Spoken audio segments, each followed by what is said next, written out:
The stream will start.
Hello, everyone. Welcome back to another stream of Mask of the Plague Doctor, Chapter 10. Do-do-do-do-do, do-do-do-do-do, do-do-do-do-do. Hello. No, let's just get right back in. Let's just get into it. I want to say something, but I don't know what to say, so I'm just gonna push on. Mask of the Plague Doctor by Peter Parrish. Chapter 10, The Invitation. The lines on the old man's lips remind you of parched soil, as the smell of oaken incense drifts through the sanctuary hall.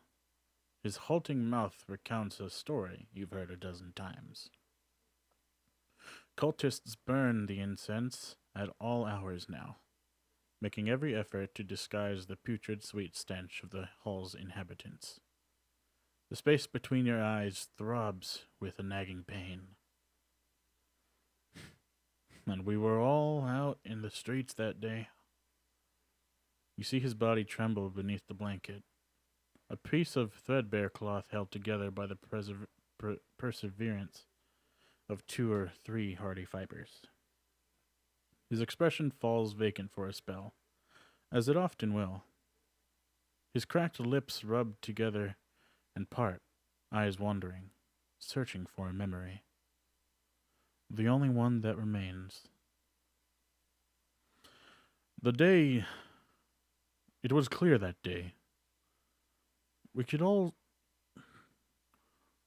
see colors and uniforms. The Baron on his horse, a white. The man pauses and frowns in confusion.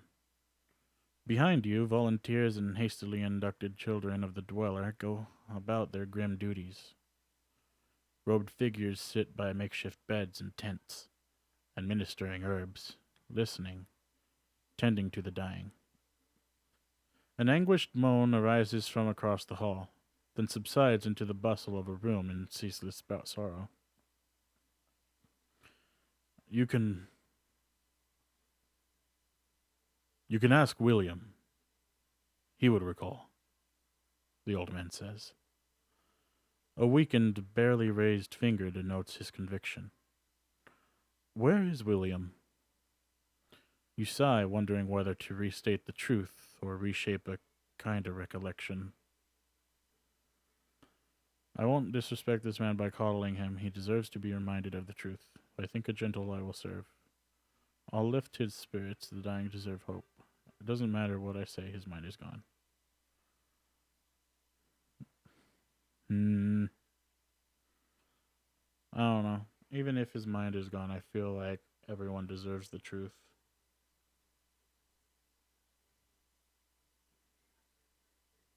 I won't disrespect this man by coddling him. He deserves to be reminded of the truth. Your son is dead, you tell him. William left Thornback Hollow with the Baron's levied army and perished with the scores of others on the same overseas folly. Dead? The man's brow creases in doubt. But it was... I saw him yesterday, in the parade. He left many seasons ago, you reply. This tale came from your own lips, before the plague took deeper root. I'm sorry, but it does you no good to dwell in fantasy. A creeping woe extends across his face. Dead? His dry lips whisper. Yes. My William is dead. You stay by your patient's side while the tide of memory continues to lap at his awareness. It recedes, piece by gradual piece, until the old man lies in silence, staring upward. Awake, but absent, the pain of perpetual wakefulness numbed by your herbal remedies. A small cough of announcement behind your shoulders makes you turn. One of the dweller sect apologizes for disturbing your work. No need, you say. What can I do for you? There's a messenger asking after the doctor in the crow mask, she says. Says it's about the mare. For an agonizing moment, you thought this may be a word of progress in your experiments. Since the lichen doses were applied, you've devoted every hour to infirmary work in an effort to distract your mind from the excruciating wait for results. This method has had mixed success. The approach of every robed figure has carried the tortuous hint of possibility. This, however, carries the added hint of further distraction. Where? You ask. Entrance archway. Didn't seem too bothered about the cold, so we let them wait. This man may not have much time, you say, keeping your voice low as you motion toward twitching limbs beneath a sparse blanket. I'll see to it that somebody is at his side. You thank them and take your leave of the hall. Locate this messenger. A wrinkled man in a servant's garb of the Blake family stands outside the sanctuary entrance. The wind slaps and harries at the edges of your robes as you cross the distance toward him. Yet the man remains upright, unflinching. You recognize him as the last of the doormen from Mayor Blake's manor. Greetings from Sybil Blake, Mayor of Thornback Hollow, he says, with a flamboyant bow that defies his apparent age. Still bent at the wrist, the doorman extends a hand containing a rolled piece of parchment. You wonder how long he would remain like this if you opted not to take it. Not wishing to add another injury to your roster of duties, you accept the document and remove the elaborate binding ribbon. The esteemed and wise Mayor Sybil Blake welcomes your presence at as a masquerade of spellbinding style and delicious daring, to be held this eve. Attending the Blake Manor in your finery and conceal your visage well. Prizes shall be awarded for creativity and wit. We shall dance away our cares until the morrow. Oh. This is a moral thing. Morale. Not moral. Morale. You look from the parchment back to the doorman, now standing tall once more. She's hosting a party, you say. In the midst of an infectious plague while people suffer in every district save her own. Correct, the doorman says with a slight inclination of his head. His flat delivery offers no clue as to his own feelings. An unnecessary gathering like this. You trail off, realizing the servant before you has no power to address your concerns. The man clears his throat. The mayor wishes to inform you that you are to be the only attendee from outside the Thornback Upper Quarter. He pauses for a moment, and his face scrunches in minor discomfort. And that this is a distinction of immense privilege. Why me, you ask? If she wants a doctor on hand, my colleagues are just as capable. He manages to gesture at your mask with nothing more than a twitch of his eyebrow. Mayor Blake appreciates your exemplary use of a crow in its design, he says. It was something of an inspiration for the soiree. The soiree? The soiree? How do I say that word? Soiree. Soiree? I think it's soiree. Great. So this ball is my fault. The mayor hosts many events, the doorman replies. He remains standing before you. The wind tries to further tussle your robes as you look at one another. As the breeze dies down, he speaks once more, motioning toward the parchment in your hand. It is customary for one to offer a response regarding attendance. You have no intention of committing to this now, but perhaps it would be wise to leave open the possibility. If my duties allow, it will be an honor to attend the mayor's behest. Perhaps I should, if only to berate the rich for such dangerous vanity. It would be diligent for somebody to keep watch for any signs of infection, I suppose.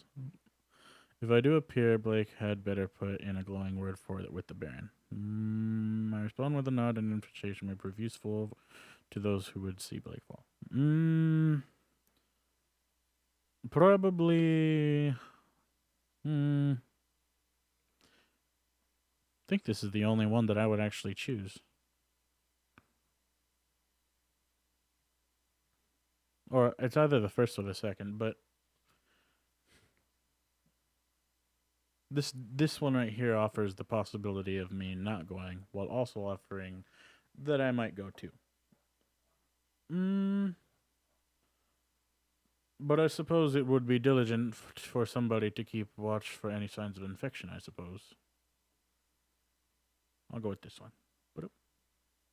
Very good, the doorman says, apparently satisfied with your vague response. The messenger departs, leaving you with invitation in hand. You fold it up and place it within your robes. Though the sun is struggling to break through the latest bank of snow-filled clouds, its position tells you that the mayor's ball will not begin for several more hours. You're in no hurry to make a decision, with the ongoing Lycan experiments looming large in your thoughts. Earlier this morning, there was still no definitive sign of deterioration in any of the participants. All three of you took turns observing the rabbits, and none exhibited any troubling symptoms. The animals so far have been sleeping soundly. You crossed the courtyard and entered the dormitories, allowing your robes to settle about you now that you are out of the wind. They already seem to hang a little closer than when you arrived. You're one of the luckier ones, able to supplement the sanctuary kitchen's lone meal with a portion supplies of your own. The faces of many in Thornback Hollow's streets tell you that the pale, watery soup of the sanctuary is more than most are now able to scavenge for themselves. You think about the bountiful fare Sybil Blake will present at her ball. It is a foolish thought. Driven by a gnawing discomfort in your gut, you make your way back to your room. Of late, even the rigid chunks of black bread have become appetizing. The afternoon still stretches ahead. Once your stomach has been calmed, the teeth recovered from their ordeal. How will you spend these next hours? I intend to visit Lucian, spend time with them. This time I should keep to myself. Say I'll go spend time with him.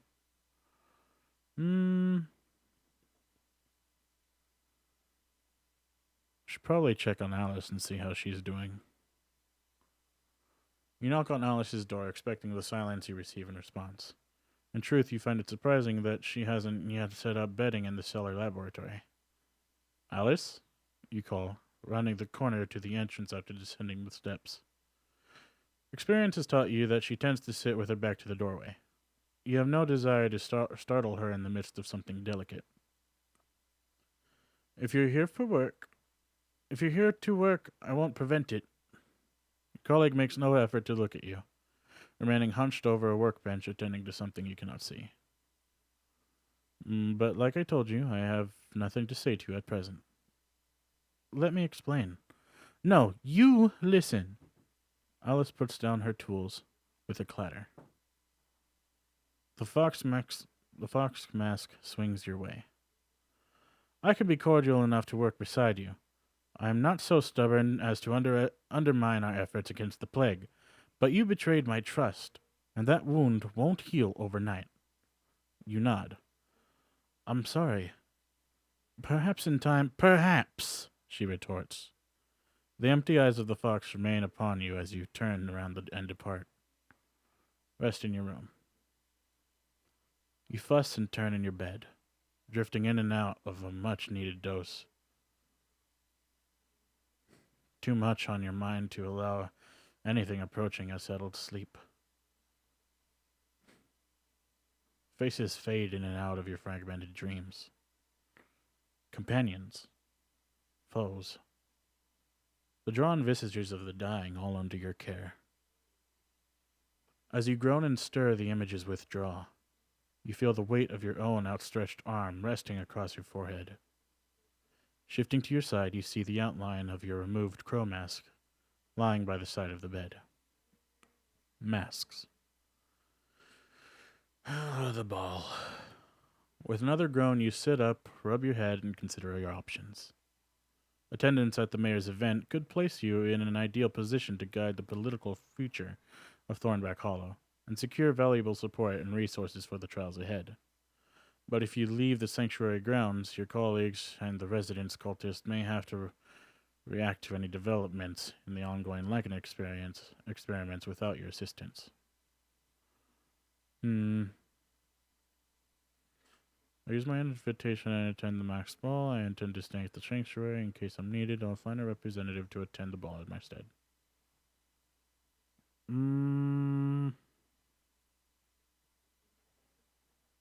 I think I'll use my invitation and attend the Max Ball. It would be pretty good to see if I can secure some sort of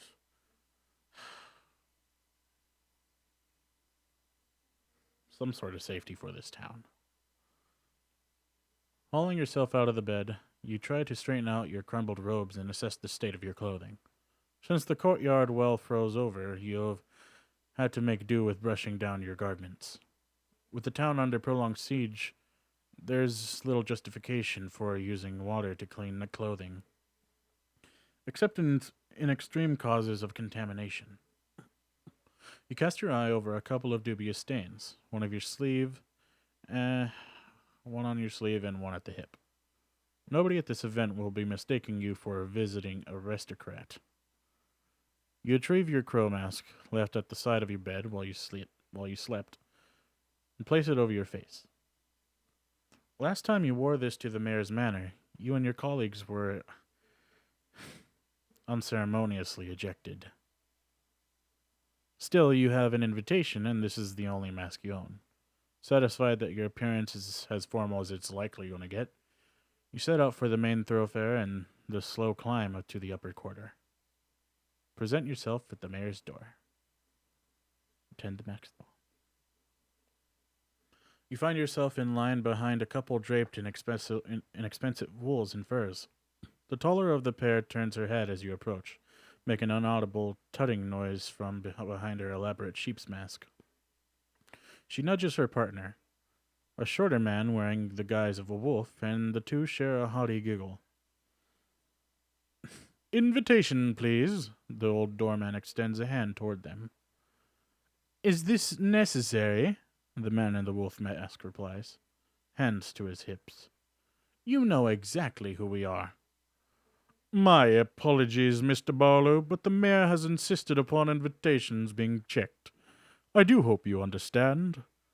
There are certain undesirable elements at large. You sense this groveling tone as a well-practiced affectation.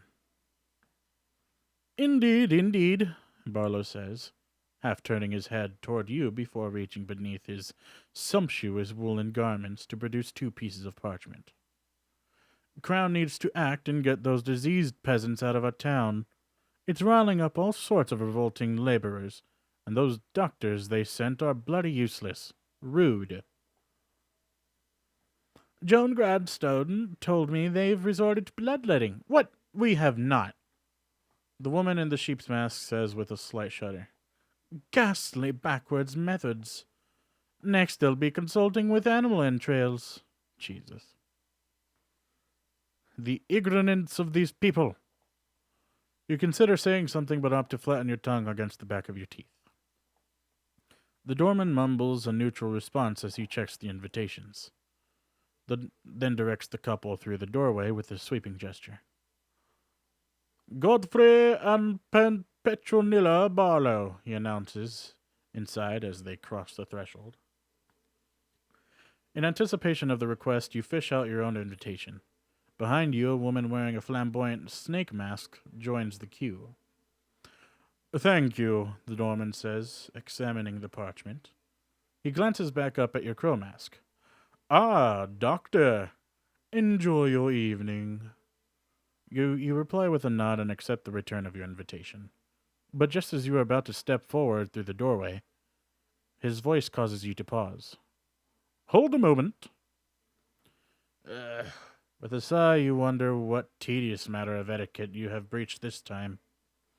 Sorry for the inconvenience, the doorman says. I am unsure how you wish to be announced to the gathering. I don't just announce me as Jack the Ripper, but my full title is Jack the Ripper, Physician of the Crown. Tell them to prepare for the real. No. Nope. I'm going with this one. I don't feel like coming up with something. I think this is a prestigious entrance announcement for me. My full title is Jack the Ripper, Physician of the Crown. The doorman nods and leans his body around the frame of the door. Jack the Ripper, Physician of the Crown, he repeats as you step over the threshold. The interior decor has been transformed since your last visit. Candles line the sweeping stairway and dot the balcony railing with points of light. Where tapestries once covered the walls, there are now banners of a light blue hue, each one featuring the Blake family crest of a pale flower rising from water. Masked guests mill around in the hallway and drape themselves upon the stairs. From above, you hear a burst of laughter and the clink of goblets. You find a corner spot from which to observe and lean yourself against a low table scattered with discarded gourds and bottles. People wander with ease between this entrance hallway and the grand dining room beyond. But as a stumbling guest tries to make their way down a more secluded corridor, you note that they are quickly intercepted by malicious entries. Once you are aware of the guards clad in dark blue, you begin to see them everywhere. Beyond the balcony railing, blocking entry to the bedrooms, posted at the passages to the library and the herb garden. Mayor Blake is taking no risks with inquisitive attendees. Oh, your mask is simply fantastic. While your attention was elsewhere, a lady wearing a mask with a curved tubular nose and an unnerving harlequin grin has joined you at the table. You mumble some words of thanks, still watching the crowd. As a small entourage... Sorry, hold on. Back into state. A small entourage has entered from the dining room hall. Dining room. But even while craning her neck, you cannot quite see who they surround.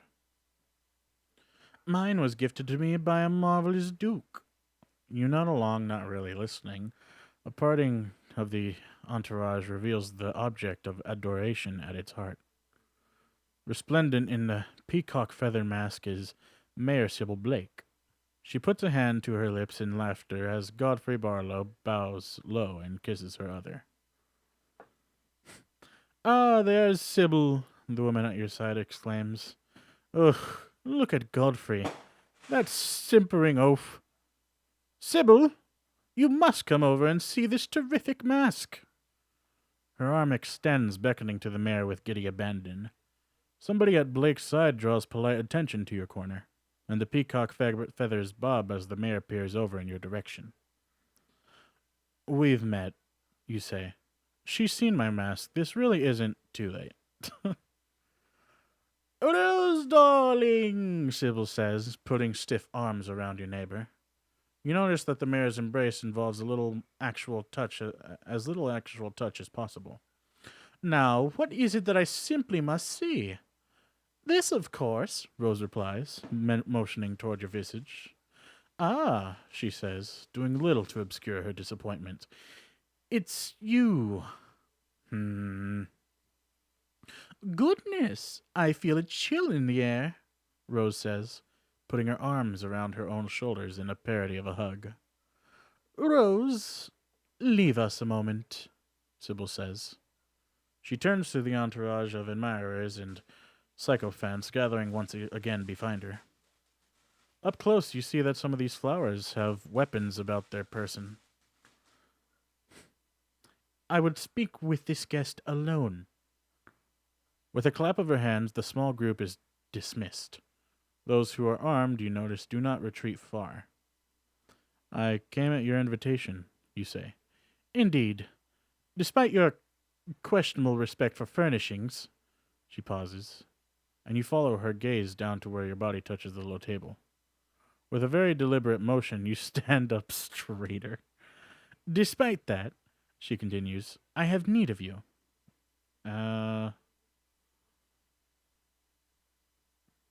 You're concerned for your son, I'd assume? Pero? Sybil pauses for a moment, taken aback. That's right. He has been absent for several days. I'm told he was seen near the sanctuary, but he was explicitly barred from leaving the upper quarter. She shakes her head. The feathers atop her mask follow the motion. I am concerned. You nod and expel a short sigh. You know something, the mayor says. Tell me, please. Your son has orchestrated a revival of a cult devoted to the Dweller in Thorns, you explain, seeing no sense now in concealing the truth. He and his followers marched on the sanctuary, seeking recompense for old grudges. Sybil Blake's peacock mask hides the full extent of her reaction to this news. My heir is... and attacking the sanctuary? She sputters in horror. Is he armed? What happened? He now resides at the sanctuary, you tell her. Abbot Quelm has fled. He is safe, she repeats to herself, shoulders relaxing at the news. Elwyn is safe. You watch her shake her head as the rest of your words begin to resonate. Wasting his time with this dweller nonsense. After all I have done, I've given him nothing but kindness. An inadvertent scoff, almost lost in the noise of the room, escapes your lips. How dare you! Sybil Blake finds focus for her anger. That boy is my heir. He was wanted for naught, yet you would presume to judge me? I tell her that I know she was behind the murder of Cuvier's parents. Oh. I question her decisions, condemning the cull of rabbits. I accuse her of property theft and of breaking the crown's quarantine. I make a profuse apology. I did not mean to offend.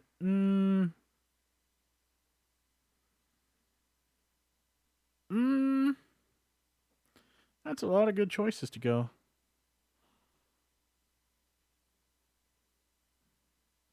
Although it would be nice to really hit her where the heart is. It's really hard because I know this might fucking mess her up. But then these two might also maybe convince her to help out. Maybe she would feel bad for any of this. I don't know.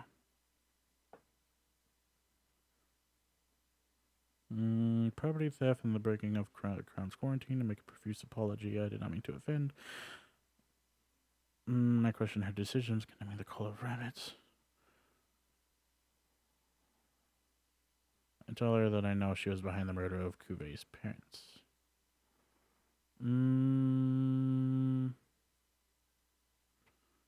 I don't know. Because I don't want to apologize. Not really.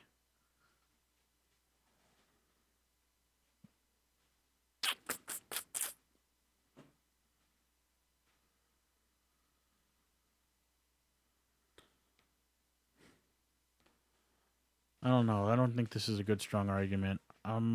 This might be a good argument against her right now.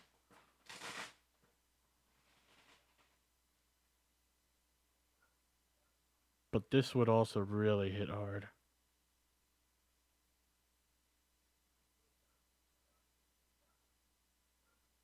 This could also provide some sort of leverage.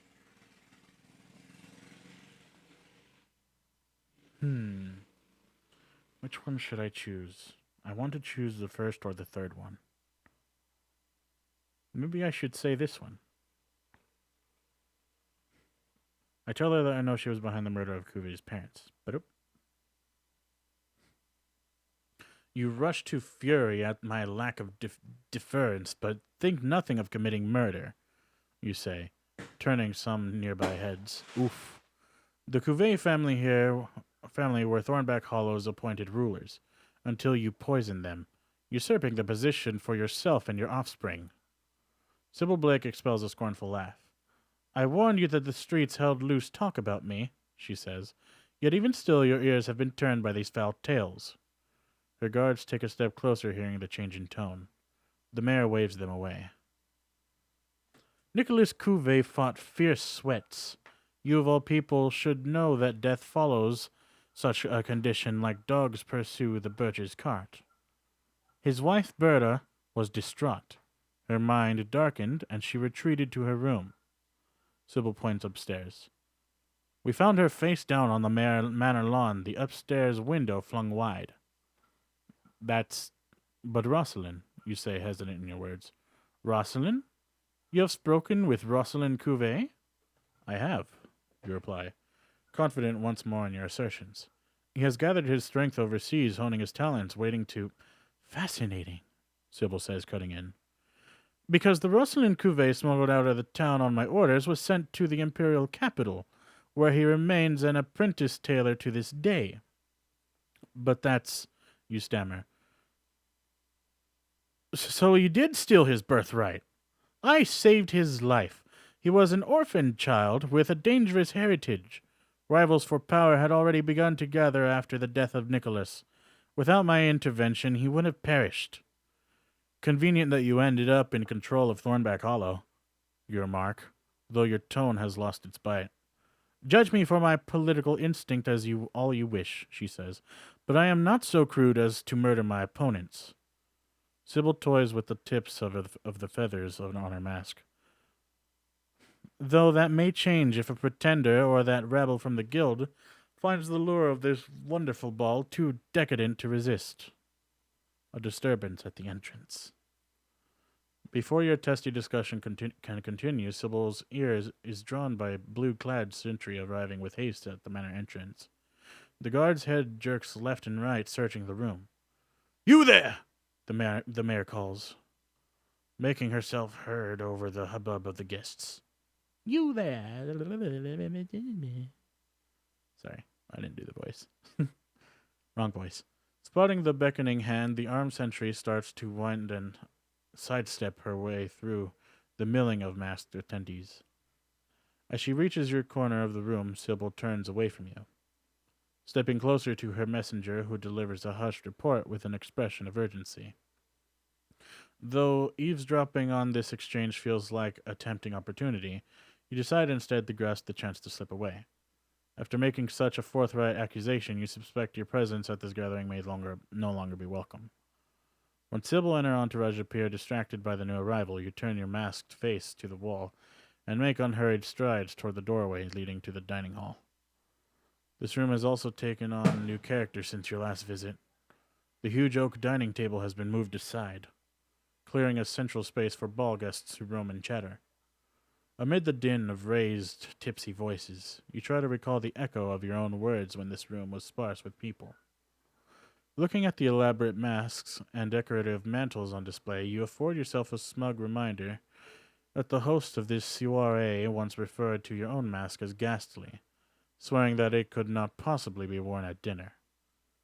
Context and class, it would appear, are all. The fretting and bowing of strings draws your eyes to the far wall. Beyond the throng raised up by some platform or mechanism you cannot see, a collection of musicians in colorful garments tend to their instruments.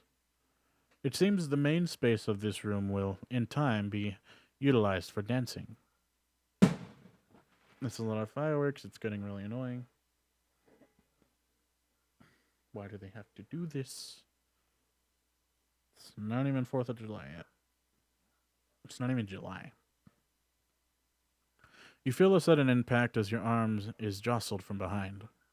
For a moment, you suspect the returning mayor, but as you turn to look, a different voice is at your ear. Those loyal to our mutual favorite will be well armed this evening. We have fulfilled our promise. Mariota walks away, her face obscured by a mask of blue and gold. It seems your wealthy associates have made good upon the agreements struck upon above the Warrens. Plans are now in motion and cannot be undone. Searching around for a spot where you can keep to yourself and watch the doorway. Oh my god, you're so fucking annoying. I hate you. You're a fucking piece of shit. Why don't you fucking wait? Wait for the 4th of July and save the fun for your fucking family who's going to be coming over. Quit wasting this shit for yourself, you selfish prick.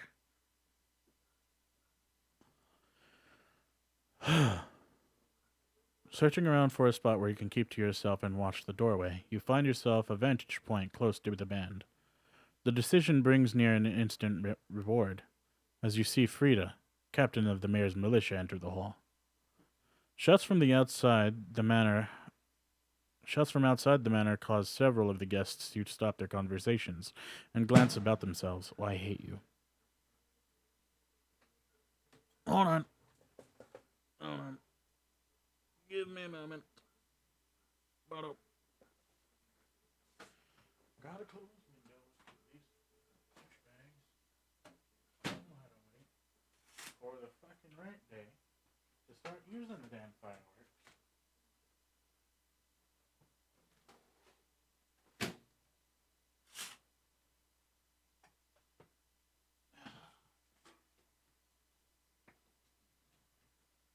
Oh, the fools.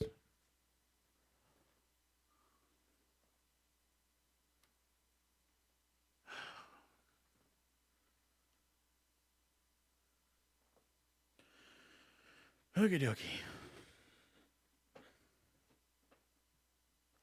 Shots from outside the manor cause several of the guests to stop their conversations and glance about themselves.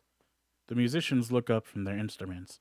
As the noise in the room dies down, more shouts and the echoes of fighting drift into the hall. Ooh, oh shit. Agitated attendees begin to huddle together or head for the door. You hear Frida's voice calling for calm, then catch sight of her issuing orders to nearby guards with meticulous gestures. Spotting that the sentry has been drawn away from the servants' entrance, you edge your way toward the archway. Slip out of the room. You find yourself in unfamiliar corridors, lacking the decorative flourishes of those walked by Sybil Blake's affluent guests. The smell of slow roasted meat lingers in the air, suggesting that you must be somewhere near the manor kitchens. You try several doors but find them either locked or opening to unremarkable storage rooms. As you search for another way forward, a man wearing the simple attire of the manor's servants rounds the corner ahead. He pauses as you approach, appearing unsure whether to risk addressing one of the mayor's guests. "Where does this corridor lead?" you ask him, urging a quick response. Behind you, muffled shouts increase in numbers. Banging sounds rattle through the building. The servant looks toward the noise, then back at you, fearful and ready to flee. "I'm one of the town physicians," you say, pointing to your mask. "See?" I... he stammers, gazing at the crow mask. "The bedchambers." Pointing with a shaking hand, the servant directs you to a nearby staircase. "Left at the top, you'll see to...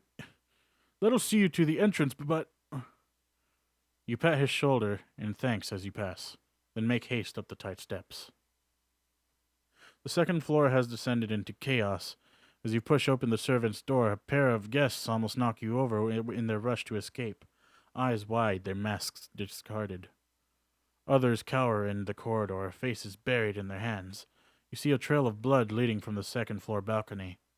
Clashing blades echo up from below. Up ahead, an armed man tries to wrestle a pole arm from the hands of another. They succeed just as a second attacker pierces their side with a knife. You rush forward, watching the man fall with his hand clutched to the wound. As the others dart out of sight, no colors were in evidence, leaving you with no idea which side just triumphed in this brief confrontation. Fingers tight against the oak railings, you try to comprehend the scene below. Vicious, confusing duels are drawing blood and sweat wherever you look. Militia blue and guild red whirl and tear, fighting for every inch of oaken floor, every step giving no quarter. Silver Blake's regime teeters before you. The victors of this violent fracas will surely control what remains of Thornback Hollow. Fuck.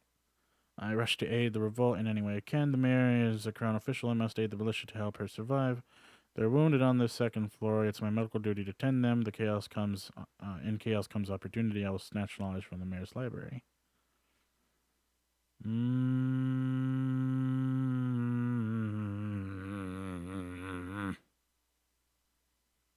It is my duty to help them.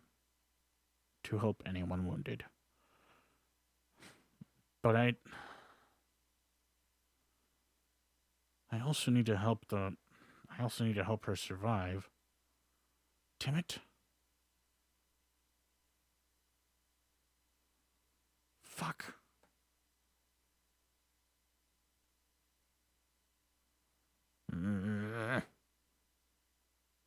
This is a tough decision. I'm probably gonna have to help these guys out. But I need to help this fucking lady survive. Because if this lady doesn't survive, then my efforts... they're going to be halted by the fucking crown. The guy outside, over at the tents for this siege, is not going to allow me to continue to work.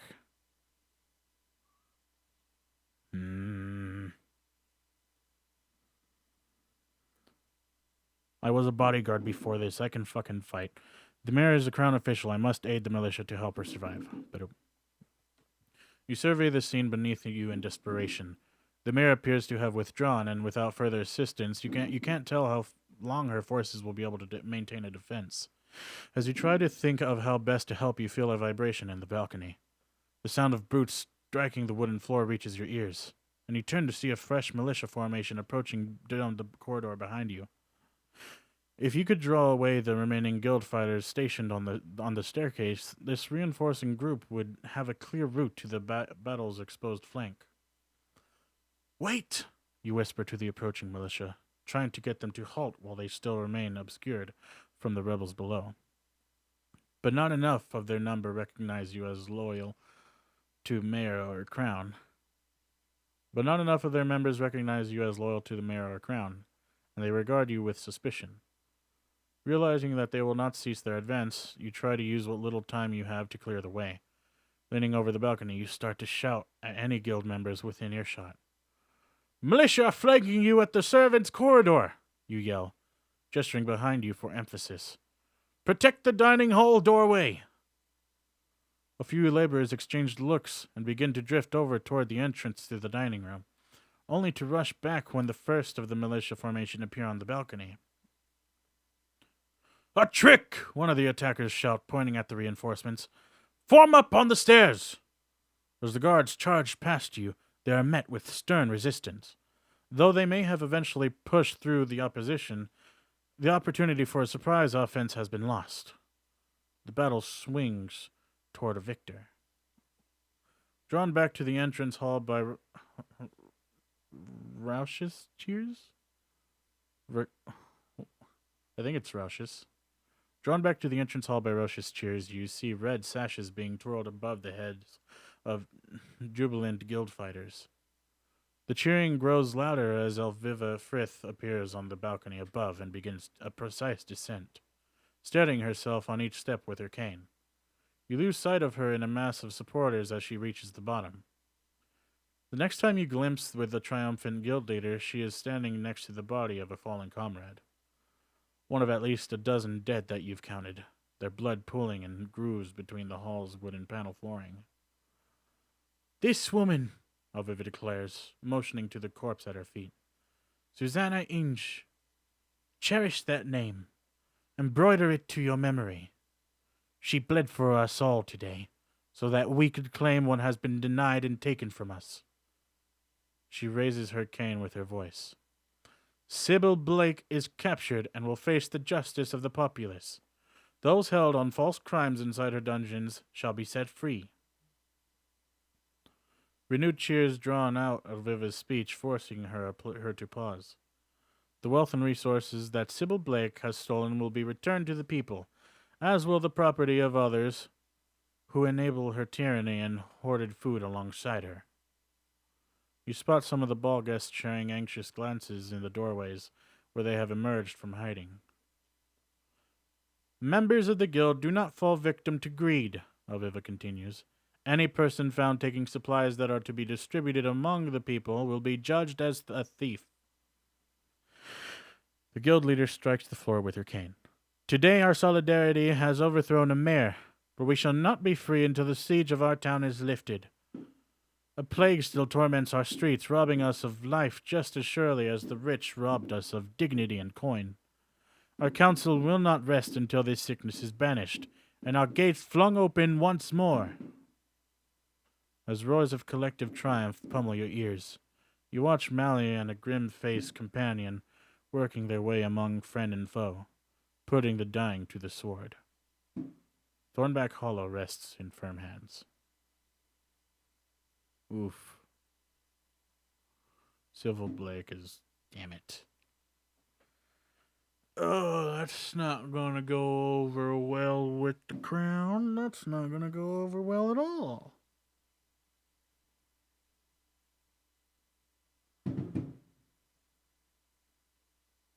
The fuck?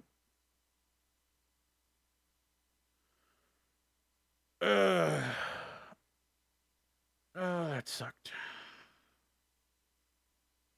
Shit.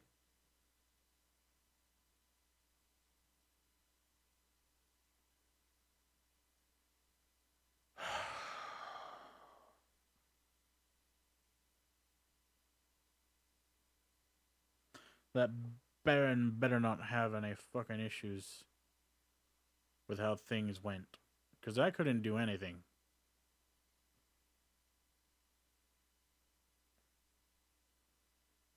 I should have fucking attended to the dying. Damn it. Alright. Well, that was chapter 10. That's the end of the stream with that being said, so I hope you enjoyed if you watched. And thank you for watching if you did. With that being said, hopefully I'll see you in the next one. Later.